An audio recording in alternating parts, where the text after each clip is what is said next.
Hindi ko binibigyan ng permiso yan. Basta sa Mindiola, hindi ko kayo bibigyan ng permiso. Ipagtampo nyo na sa akin.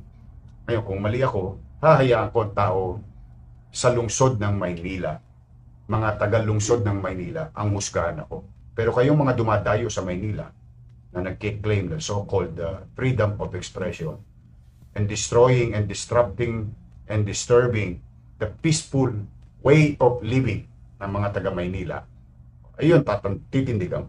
Kasi obligasyon ko yun bilang captain. Magtampo na yung sino magtampo. Basta ako, ayoko. Huwag dyan sa medyo. Yan pinag-uusapan natin, eskwelahan pa lang. Paano pa yung mga nakatira sa lugar? Karapatan din nila. Ngayon, bawal ba mag-rally sa Maynila? Ay, hindi po. Pwede. Meron ba lugar na para mag-rally sa Maynila? Meron po sa Liwasang Bonifacio. Kanda durog-durog na nga ginawa kong halaman doon. Pero okay lang. At least doon, wala tayong masyadong mababalam except trapiko. Kasi tatamaan yung loto. Other than that, sana nga, hindi ko kayo inaawat.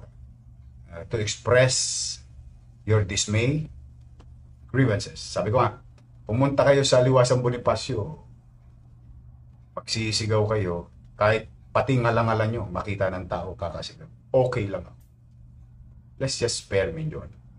Let's give those students, parents, teachers, professors, to have peace of mind.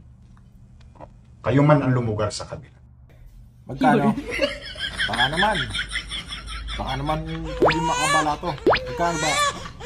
Ganyan ka na yan, yun na yan.